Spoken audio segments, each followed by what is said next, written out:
kay Hesu Kristo. Konektado!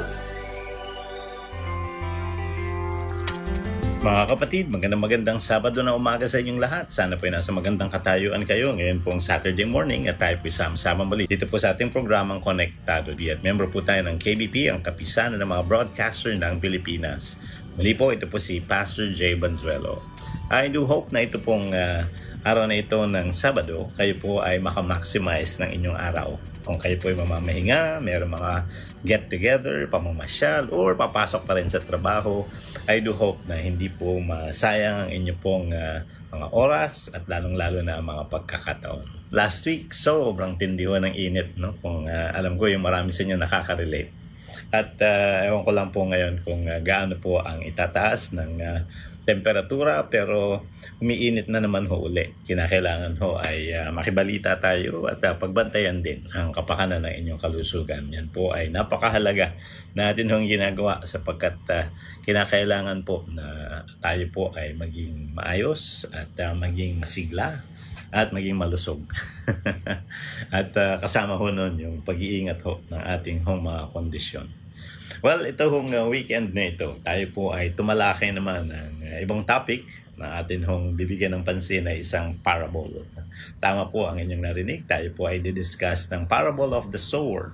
Well, ano ba ang parable? Sa akin hong pananaw, pag tinitingnan natin yung parabola na ginagamit ng Panginoon as He illustrates yung mga spiritual truths, no? Ito ay isang kwento na mayroong real life and actual application, no? Kaya napakaganda niya. At ako rin, on a personal note, parang appreciation ko sa parable. Dahil syempre, pag pag-uusapan natin yung mga kaalaman galing sa Diyos, totoo naman yan, mataas yan eh. Na ito ay itinuturo sa atin ng Panginoon. Maging sa lengguwahe natin, ay ibinababa ng Panginoon yung kaunawaan sa tao. At gusto nga niya kasi na siya bilang katotohanan, makilala natin, at yung kanyang mga katuruan ay talaga malaman natin para magkaroon tayo ng kalayaan. No? So yun po ay napaka-importante.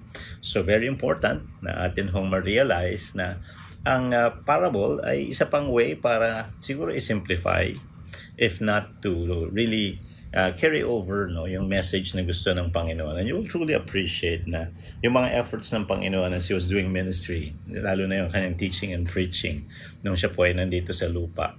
May kita po natin engaging and definitely in a way interactive at matututo ka hindi lang tumingin sa iba, which is natural sa atin, pero ang pinakamahalaga mag-introspect at tayo po ay magsuri at tumingin din sa ating mga kondisyon kung tayo ba nasa ayos o hindi ayon sa panuntunan ng Panginoon, no? Kasi iba yung panuntunan ko, iba yung panuntunan ng ibang tao, pero ang panuntunan na ginagamit ng Panginoon tuwing siya ay nagtuturo at yung inihahayag sa atin ay yung panuntunan ng Diyos, no? So yun ay gusto nating makita sa pagsuri po natin ng parable of the sower, ang parabola ng manghahasik.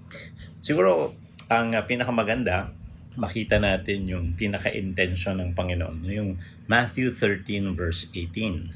Therefore, hear the parable of the sower.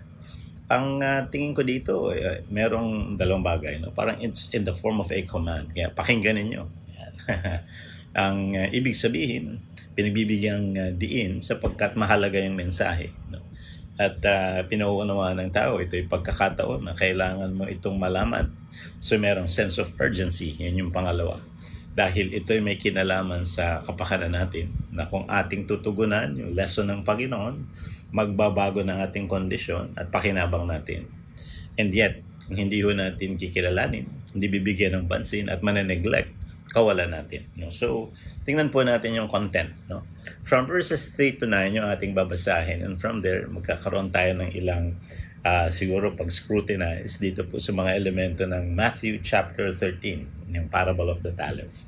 Sa verses 3 to 9, ito lang po ang sabi. And he told them many things in parables, saying, a sower went out to sow, and as he sowed, some seeds fell along the path, and the birds came and devoured them. Other seeds fell on rocky ground, where they did not have much soil, and immediately they sprang up, since they had no depth of soil. But when the sun rose, they were scorched, And since they had no root, they withered away. Other seeds fell among thorns, and the thorns grew up and choked them. Other seeds fell on good soil and produced grain, some 100-fold, some 60, some 30. He who has ears, let him hear.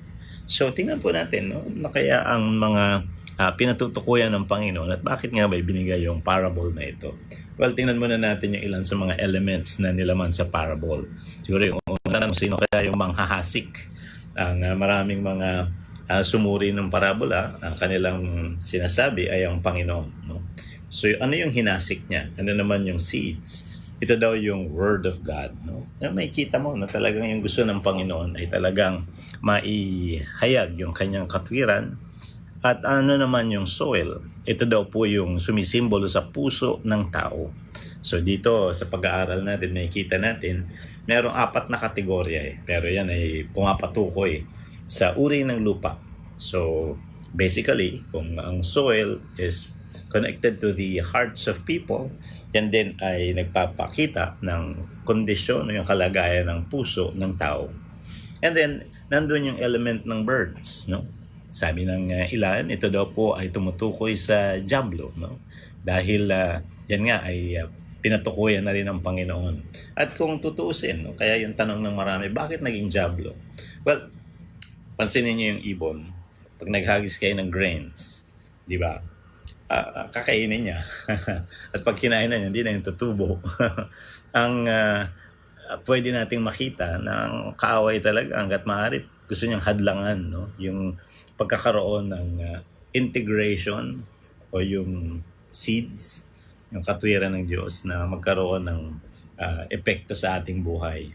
Siguro balikan na lang natin yung Genesis 3. Mapapansin niyo kung paano niyang nilinlang yung tao para hindi mapakinabangan yung turo ng Diyos. Ano ba nangyari doon?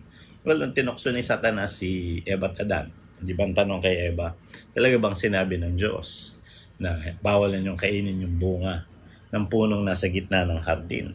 Ang sagot ay oo. So alam nila yung salita ng Diyos.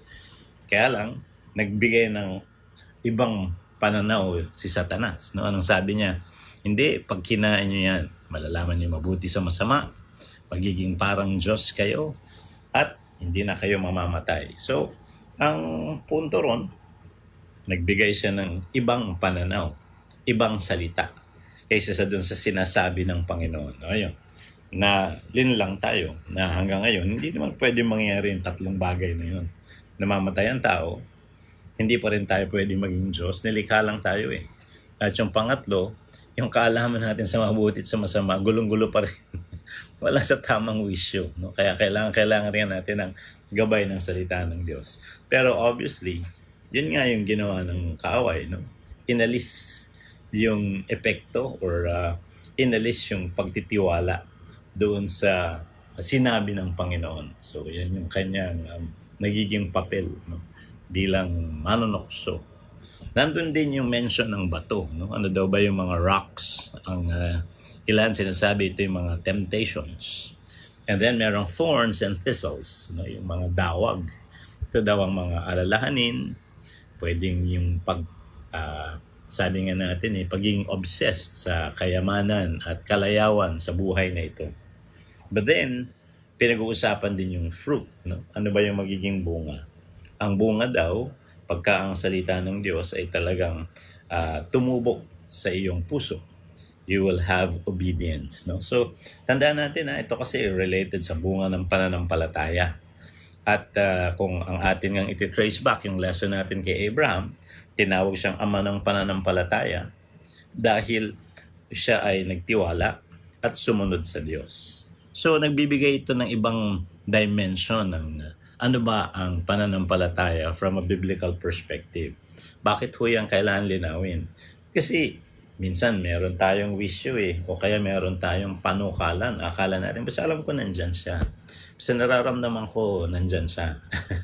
Hindi ho ganun. Yung pananampalataya na yan baka sa iba. Ang pananampalataya sa Bible, nandyan siya. Binibigyan mo ba siya ng pansin? At pinapahalagahan mo ba siya? Kasi nga ang pananampalataya ay interaction sa Diyos. Nagtitiwala ka ba sa salita niya? Yung pangako niya ba'y pinahahawakan mo at ang utos niya ay sinusunod mo. At yun nga ho, yung trusting and obedience, bahagi ng buhay pananampalataya sa Diyos, no, ayon sa kanyang salita. And kung gusto mong mamunga, yung pagsunod na yan. No? Sa James naman, no, sa Aklat ng Santiago, ang sabi doon, faith without works is dead. Dapat intindihin na ang mga kausap ni Apostol Santiago doon, mga believers na nailigtas na sila ng Panginoon. Ang point niya, kung ikaw ay nailigtas na ng Panginoon, no, sa pamamagitan ng pagkilala mo sa kanyang saving grace, sa kanyang alok na kaligtasan, kinakailangan may pagbubunga ka. Yung magiging resulta sa buhay mo ay gagawa ka ng mabuti dahil umuugnay ka na sa kabutihan ng Diyos. Hindi yun yung mabuti lang sa tingin natin. Ito yung mabuti as in yung panuntunan ng Diyos. Kung anong inaasahan niya, tinutugunan na natin. And then there's faithfulness. Kamusta ang iyong commitment at dedication sa Kanya. So yan naman ang fruit. No? Yan, nilimit natin sa mga elementong yun. So, tingnan natin. No? Pag pinag-uusapan daw po yung parable of the sower, kinakailangan makita rin natin yung 4 stages of the growth process sa ating buhay. Tingnan natin yung nagiging kalagayan po ng tao. No? 3 yung hindi okay at kinakailangan nga maging aware tayo at yung pang-4 ang ayos. No? Unang tanong, yun bang iyong puso? Yan ba yung physical heart mo? Nalalaman mo ba kung ikaw ay may sakit sa puso o wala nung by feel? Minsan, di ba? Mahirapan ka huminga, kaya lakas ng kabog. Yan. May mga times naman, feeling mo lang pala. Pag pina-check up, wala naman pala. Di ba may mga ganong mga cases? And yet, may mga pagkakataon, pag ito'y check up ng doktor, o kaya sinilip, no? Ako noong 2022, na angiograma ko So, nasilip yung puso ko. Ngayon, nalaman ko ano yung diferensya at ano naman yung okay na bahagi. So, mas nakikita. So, ito naman ang tanong. Kamusta naman ang kondisyon ng ating puso figuratively? Yung inner workings ng ating buhay. So, mahirap naman. Tingnan ko yung buhay ng iba. Hindi ko naman masisipat yun eh. Mahirap din yung sipatin at husgahan yung akin. Kaya sinabi ng Panginoon, huwag tayo manghusga. Kasi baka ma-misread natin o mamali tayo ng tingin at interpretation dun sa nangyayari sa isang tao. Ang tunay nakakaalam ng kondisyon ng ating puso ay ang Panginoon. Ikaw ang gumagana, no? Sa iyong puso yan eh. So, meron kang pagtingin at pagtansya doon sa workings ng iyong puso. Nilagyan niya ng panuntunan. Pag dito nahulog sa kategoryang ito yung puso mo, hindi okay.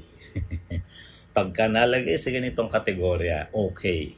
Ngayon, suriin natin. Yan, parang gano'n yung sa tingin ko yung isa sa mga intention ng parable na ito. Dahil ang hamon dito kung sino daw may tenga, di makinig. Parang ang point is kung ikaw ang kausap, ikaw yung may taglay ng tenga, di maging personal sa iyo yung learning from what Christ is teaching and what is written, no, na binabasa natin. So, ngayon, tingnan natin yung iba't ibang kalagayan. Yun daw binhi na nahulog doon sa daanan. No? Pwede natin i-consider na yung taong may ganong klase ng puso ay merong hard heart.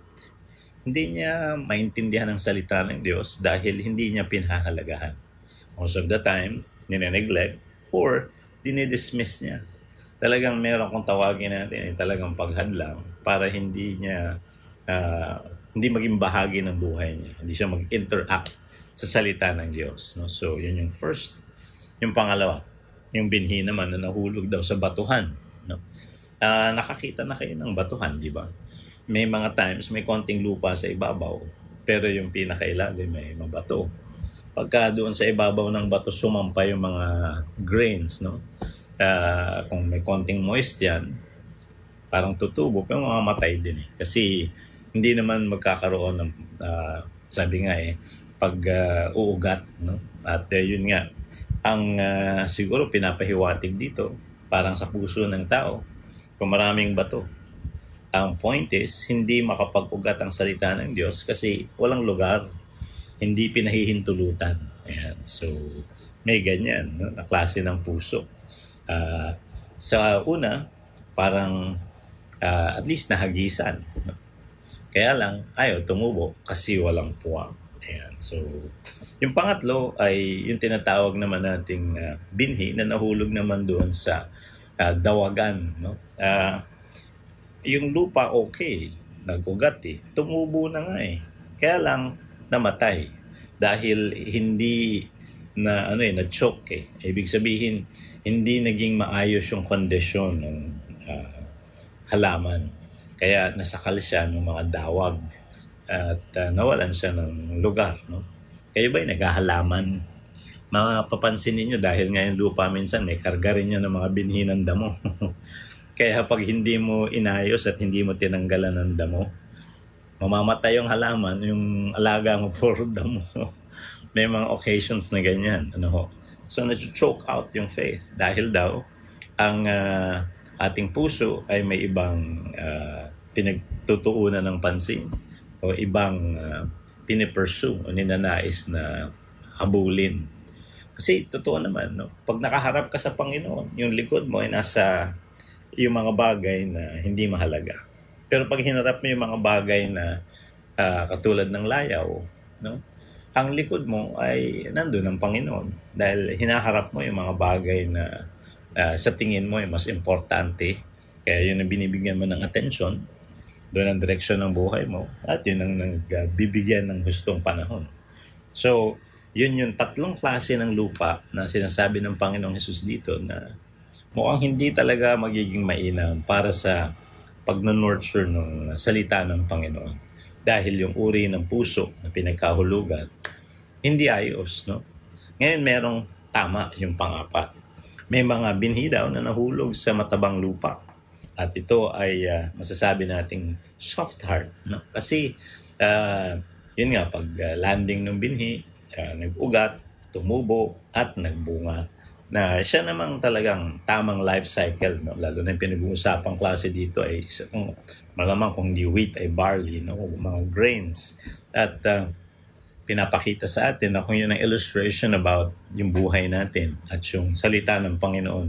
Na kapag ka ito ay bumaon sa iyong buhay, magkakaroon ng pagbabago, magagawa mo yung kalooban ng Diyos, at yayabong yung pananampalataya na siya makaka-apekto sa kabuuan ng iyong buhay. So yan ay napakahalagang makita natin. Minsan ang tanong ng mga tao sa akin, paano po yan? Hopeless na po ba? Kapag ka ang kalagayan ng iyong puso ay yung unang tatlo. Ay hindi naman. Parang ang idea ng Panginoon dito, pinapakita niya kung ganyan ang kondisyon, hindi yan yung tamang kondisyon dahil malalayo ka sa akin. Hindi mo papakinabangan yung aking mga salita. So, ang hamon dito ay yung pagkakaroon ng siguro pagpili na ayusin mo at buksan mo puso mo sa Panginoon. O kaya ay i-cultivate mo yung iyong puso para ang salita ng Panginoon talagang mag-flourish sa iyong buhay. At kung may mga bagay na umaagaw ng panahon, atensyon sa Panginoon, alisin mo yung damo. At ang iyong gawin ay bigyan mo ng talagang pagtutok, yung paglago ng katwiran ng Diyos sa iyong buhay. I think yun yung pinaka-essence ng gusto ng Panginoon ipakita sa atin. Pero ito ay isang pamamaraan nga para masuri mo, saan ba nakalagay puso ko dito? Ako ba yung taong matigas ang puso at ayokong intindihin at isinasangtabi ko talagang sadya ng salita ng Panginoon? O ako ba yung may klase ng puso na sa unang dating parang okay naman yan, ang katwiran ng Diyos, pero dahil wala namang puwang, hindi makabaon yung ugat. So kumbaga, surface lang. Nasa ibabaw lang yung interest. Wala talaga yung pinakalalim. Yung isa naman, pinagbibigyan niya, kaya lang, pinagbibigyan din niya lahat. Pati yung kaagaw sa katwiran ng Panginoon at sa pagsunod sa Panginoon. Na sa dulo, tama yung sinasabi, hindi ka pwedeng maglingkod sa dalawang Panginoon. Mamahalin mo yung isa at kamumuhian mo yung isa, sabi ng Panginoong Jesus. Di ba? Nagbanggit din siya. Hindi mo pwedeng ibigin ng salapi o yung kayamanan at iibigin mo rin ng Panginoon ng sabay. So, ang punto ron, kailangan isa lang. Bakit? Kasi, alam niyo ba may mga bagay na hindi quantifiable? Halimbawa, pag sinabi nating tubig, pwede ba yan sukatin? Yes. pwede kang gumamit ng litro, di ba? Ang bigas, pwede ba yung sukatin? Yes. Pwede kang gumamit ng kilo. Yung pananampalataya at pagmamahal, paano mo susukatin? It's either meron ka niyan o wala. Hindi mo pwedeng sabihin, basta sa Panginoon, mga 80%, 80%. Paano mo natansyang 80%? Abstract ang faith, abstract ang love. Kaya nga ang panukatan, very clear sa Bible, it's either meron ka niyan to the fullest o wala. Yun lang naman yun Di ba? Paano mo hahati-hatiin yan? Kaya nga, pinapakita sa atin, kung talaga may pagtitiwala ka sa Diyos, yung puso mo ay nakalaan sa Kanya.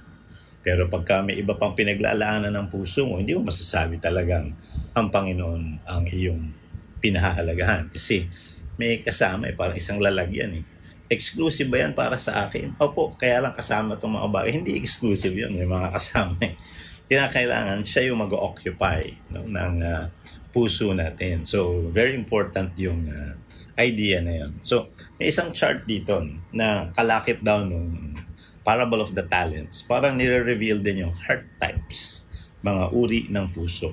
Yung isa pwede daw tawagin blind heart. Bakit? Parang may piring. Na either sadyang pinipiringan ng sarili dahil tinatatwa o kaya walang bahala, tinatalikuran ang salita ng Diyos.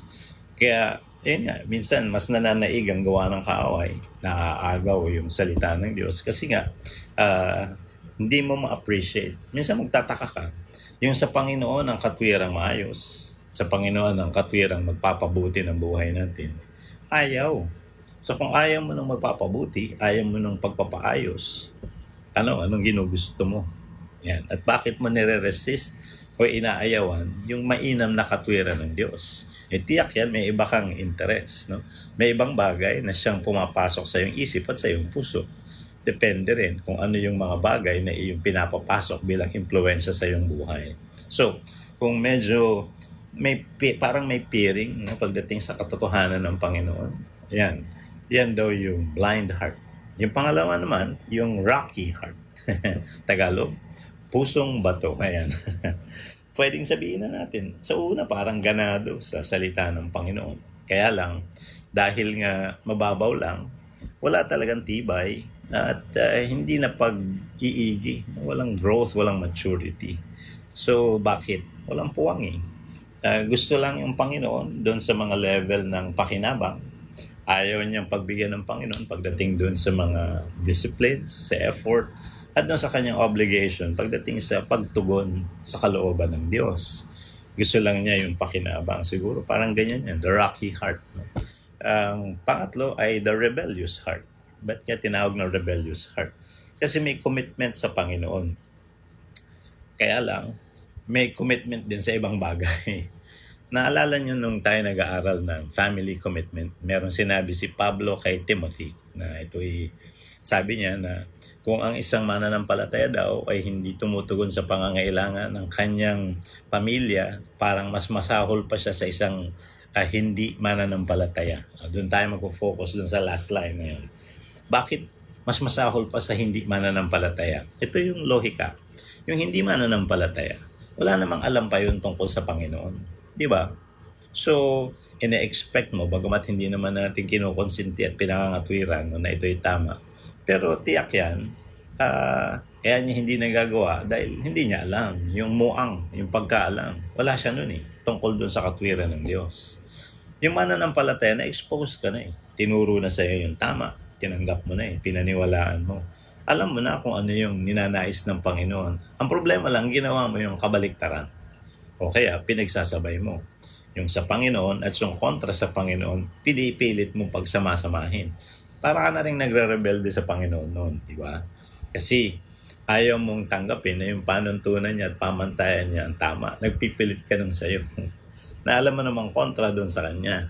So, pagka ganun, nagpapatunay din ang katigasan ng ulo. Pero, kaya aagawan talaga, na maagaw yung atensyon, panahon, yung pagmamahal sa Panginoon, ng iyo ring pagmamahal sa mga bagay na taliwas sa kalooban ng Panginoon at mga bagay na pinaiiwasan sana ng Panginoon sa iyo.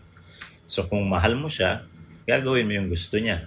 Pag sinasabi mong mahal mo siya, pero ginagawa mo yung ayaw niya, mahirap atang patunayan na yan ay buong pagmamahal. Ano? So, kaya ang tama is what we call the remaining heart. Ang ibig sabihin, ito yung puso na nananatili sa Panginoon. Ang word ay dedication. Ang puso ng isang tao na talagang, sabi nga natin handa at maayos na tanggapin ang salita ng Diyos ay magkakaroon ng yun nga, katapatan sa Panginoon at magpapatuloy siya sa mga bagay na ninanais ng Diyos sa kanyang buhay. Kaya makikita mo, sa dulo, siya naman ay aani ng magagandang bunga. Paglilingkod siya sa Diyos, masusunod niya ang kalooban ng Panginoon. Hindi pa perfecto, pero mas mainam ang takbo ng buhay. At makaka-apekto ito sa kanyang isipan, puso, asal, pag-uugali, at pakikitungo. No? So, nakikita mo talagang may iba yung datingan nung tao na talagang mayabong at nagbubunga ang katwiran ng Diyos sa kanyang buhay. So, yun po ay napaka-importanting makita. Sabi natin, merong blind heart. No? Ito yung puso na yung disposition. Ayaw niya intindihin o hindi niya makita yung pakinabang ng salita ng Diyos. Either siya ay merong, kung tawagin natin, resistance to this, or binubulag ng diablo yung kanyang buhay para hindi ho ma-appreciate yung salita ng Diyos. At maraming ganun. No? Ang patungkol sa Panginoon, sa kanyang salita, outright dinidismiss. Ayaw pahalagahan. So ito lang yan. Kung ang salita ng Diyos ay nagtuturo ng maayos, mabuti, yung makadiyos, ayaw mo niyan, edi yung kabaliktaran nun ang sinusuportahan mo. Yung hindi maayos, hindi mabuti at hindi makadiyos, no? Na kakaroon ng ganong klase ng pagre-reveal o paghahayag, no? May pangalawa, the rocky heart.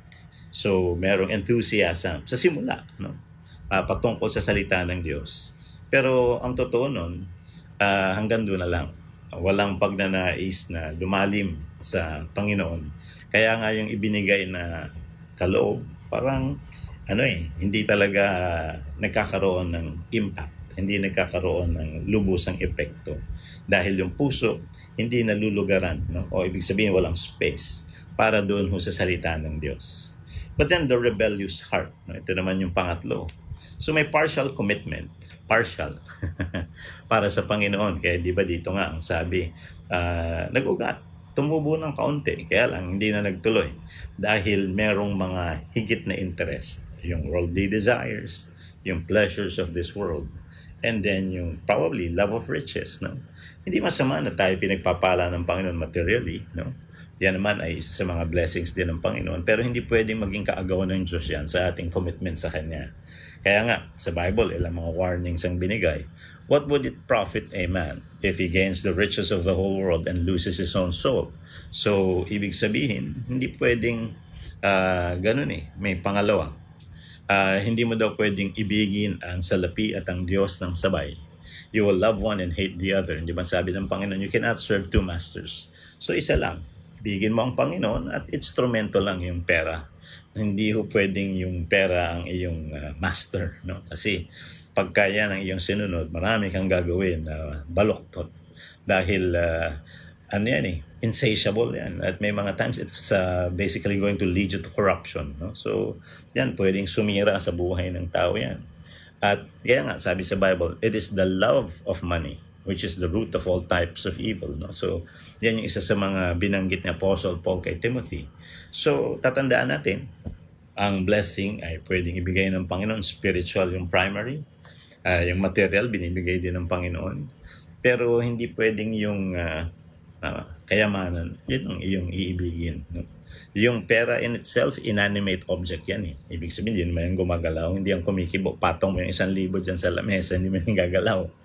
Pag inibig mo ang pera, doon magkakaroon ng maraming problema. You will get obsessed. No? Kaya nga, yun nga yung sinasabi ni Apostle John sa kanyang letter to the churches.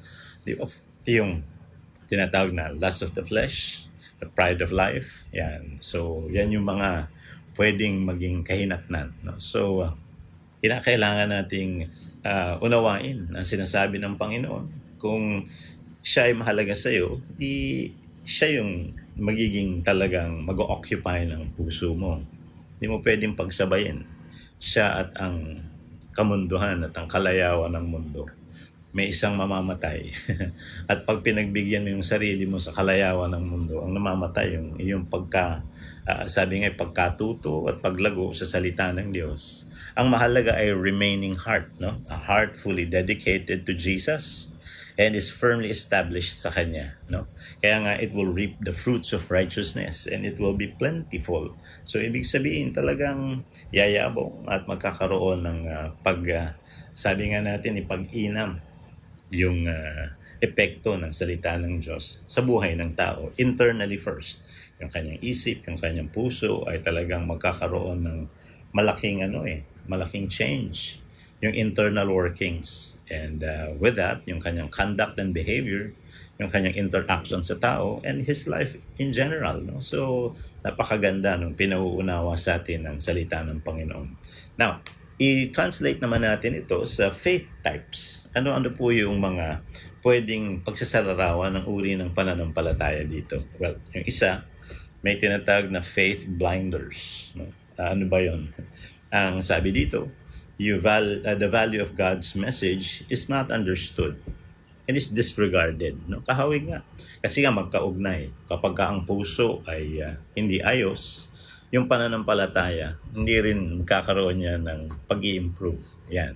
So, kaya nga, bulag na may piring or may balakid mula doon sa tao, sa kanyang puso. Hindi niya mabuo yung pagtitiwala sa Panginoon. Hindi niya gustong intindihin. Hindi niya maintindihan at winawalang bahala niya at minamaliit niya. Kinokontra nga niya yung salita ng Diyos. No? So that's a faith that is blinded. No? So yung pangalawa is faith that is considered rocky. No? So ibig sabihin, parang yung pananampalatayang ito parang hindi magbibigay puwang sa Panginoon. Surface value, okay yan. Pagkatapos nun yun na lang yun, hindi na magkakaroon pa ng depth. Kaya nga ang sabi dito, contentment in surface lang, surface faith in God, pero will skip dedication at walang depth which is needed to stand firm. Di ba parang ganun din naman sa halaman? Pag hindi nakapag-ugat ng maayos, di naman yan magpapatuloy sa kanyang pamumuhay. No? Or hindi makakatindig, yung binhi. Di ba? Kay Boy nakasubok ng kumain ng togi. Di ba ang style, kapag ikaw ang magpo-produce, kuha ka ng munggo. Natutunan ko lang to dun sa aming homeroom dati. Daming natutunan sa home economics pala, dun sa klase namin ng cooking. So yung bibili kang munggo, yung grains, no? Yung seeds, and then ilalagay mo dun sa basang towel. Ifo-fold mo, basa yung towel, nandun yung mga munggo. Pag kinamagahan, may kita mo, may sprouts na. Kaya lang, hindi yan tatayo. Bakit? Wala namang kakapitang lupa. Nag-unfold lang siya, no? Mula doon sa kanyang husk. Pero hindi siya talaga magkakaroon ng growth. Kaya, yun lang yun, no? Ang pananampalataya rin na wala talagang puwang yung ibig sabihin, yung puso na walang puwang para pahintulutan ang salita ng Diyos para lumalim, yung pananampalataya na yan, hindi mag-develop. No? And then of course, there's a faith na considered the faith of a rebel. No? Bakit daw? It will destructively allow the worldly priorities to compete with faith in God. So, ano ba yung primary sa iyong puso? Diyos ba? So kung primary siya, hindi lang siya una, siya yung mag-occupy ng space ng puso mo. Pero pagka sinasabi mo, mahal ko ang Panginoon, susundin ko ang Panginoon, but then He does not occupy the space of your heart. Walang pagsunod, walang pagpapahalaga sa Kanya, walang pagpapahintulot ng Kanyang salita sa iyong puso, sa iyong buhay. Well, ibang interest may ibig sabihin. May mga bagay kang pinipursue. At may mga times, ito nga ang dapat na maintindihan natin. Pag nakaharap ka sa Panginoon, your back is towards yung mga bagay na kontra sa Kanya. Pero pagka kinakaharap mo ang pleasures of this world, tiyak yan ang likod mo, nasa Panginoon. No? So, wala yun lang It's either nakaharap ko, nakatalikod ka sa Kanya. And hindi mo pwedeng dayain ang Panginoon. Kaya nga niya ito binibigay because He's trying to tell us. Alam niyang suriin ang puso natin. Ito nga ang kanyang sinasabi, kilala mo ba puso mo? Alam mo ba yung condition mo ngayon? Kasi baka iniisip mo, okay ka, tapos pag sinukat dito sa panukat ang binigay ng Panginoon, hindi okay. Ano? And then, of course, there's what we call the faith, yung remaining faith. Ibig sabihin ito, merong enduring faith in Jesus and fruitfully understands and practices God's Word. So yun, no? Mamumungay. Kasi magsisimula sa paghahasik ng Panginoon ng kanyang salita, ni-receive ng puso, nagkaroon ng nurturing sa puso, tumubo, lumago, at namunga. No? Ibig sabihin, nagkaroon ng epekto. Kaya nga, pag tinuloy mo yung parable na ito, ang challenge he who has an ear, di ba? Listen to the word. No? So, ang point natin dito, yung listening o yung hearing sa Jewish concept, it's a process. Hindi lang naririnig mo yung vibration, yung sound. You actually put it to heart na may binigay na prinsipyo sa'yo. Nilagay mo sa puso mo. Pinahalagahan mo. And then, you have to practice it or live it out. Doon yung sinasabing you're able to hear. You're able to truly listen to the teaching. Pag hindi mo na-apply, di ba sa atin kasi meron yung pakikinig na pumasok sa isang butas ng tenga, lumabas sa kabila. Narinig ko naman eh. Iba pala yung lalim ng meaning nung listening or hearing na ini-instruct dito sa salita ng Panginoon. It's a whole process. Narinig mo yung sinabi, nabasa mo yung katwiran, nilagay mo sa puso mo, and then pinractice mo, no? Ginawa mo. And then that's the time na masasabi natin, magbubunga talaga yan kasi nga, you lived it out. So, ang reminder sa atin, no, ito yung napakagandang quotation. Nakita ko to sa isang reading at mabuti doon sa internet. Meron din pala. Ang sabi dito, be careful with what seeds you allow to take root in the garden of your heart. Not all seeds bear good fruit. Maging maingat ka daw. Ano bang binhi ang pinahihintulutan mong mag-ugat sa hardin ng iyong puso? Dahil hindi lahat ng binhi ay magdudulot ng magandang bunga. Ayan, paalala, no? So, kung salita ng Diyos yan, that's very good for you. Pahintulutan mo yan na magkaroon talaga ng paglalim at epekto sa iyong buhay. Pag hindi magandang binhi, huwag yan ang mong pahintulutan. Sisirain ka di ba? So, yan ay magandang paalala. And I think, for conclusion, let's connect it with Proverbs chapter 4, verse 23. Ano ba nilalaman nung talata na yun? Above all else, guard your heart, for everything you do flows from it. Higit sa lahat daw, bantayan mo ang iyong puso, sapagkat ang lahat ng mga gagawin mo ay dadaloy mula dyan. So, ayan, no? May isa nga akong binasa Sabi niya, well, una, puso mo, bantayan mo. On the other hand, paano ko babantayan kung yung kakayahan ko very limited? Well, yung isa ang sabi niya, you can modify it, allow your heart to be guarded by God. No? Parang kung ikaw sa tingin mo, ikaw nga namang problema, puso mo nga kasi medyo hindi na okay. So, pahintulutan mo ang Diyos ang siyang tunay na magbantay sa'yo. At maging mapag-ingatan, no? Pahalagahan mo, mapag-ingatan mo yung kondisyon ng iyong puso, the internal workings of your life. Dahil lahat ng gagawin mo magmumula dyan. Pag napasok na yan ng hindi magandang binhi, ang ilalabas mo ay hindi magandang mga bunga. Pero pag napasok ang iyong puso ng binhi ng salita ng Diyos at yan ay lumagot, yumabong, ang daming pakinabang na may papakita sa takbo ng iyong buhay. So yan po ang ating lesson for this weekend. Paalala po ng ating programa. Sa bawat pangangailangan at sitwasyon sa buhay po ng tao, ang salita ng Diyos laging konektado. Have a blessed Saturday morning mga kapatid. Konektado! Napapanahong aral at prinsipyo mula kay Hesukristo. Konektado! Inaanyayahan namin kayong makinig muli kay Pastor Jay Banzuelo sa Konektado, alas 11 ng umaga sa darating na Sabado.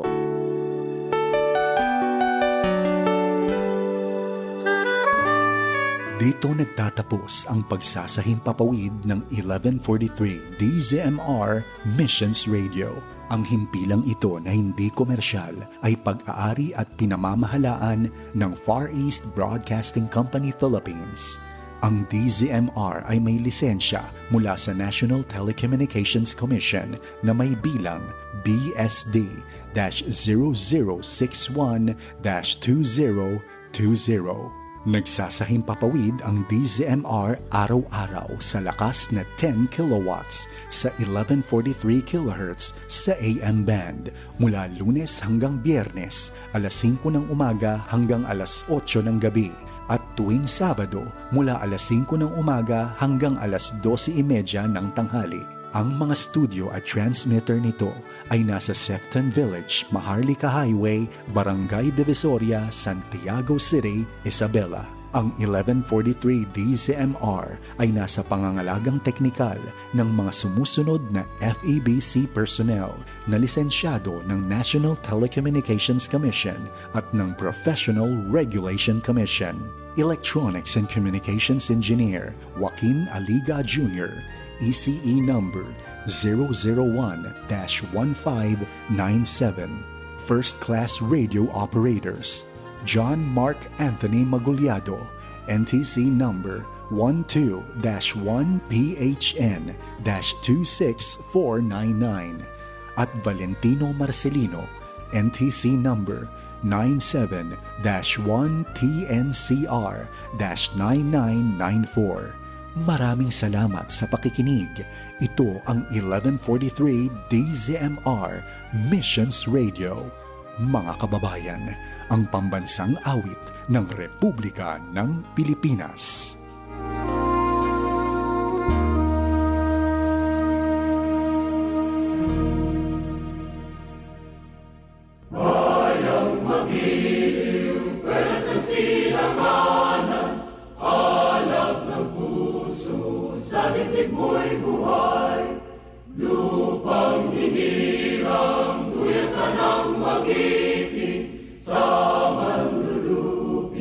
Kita pasisi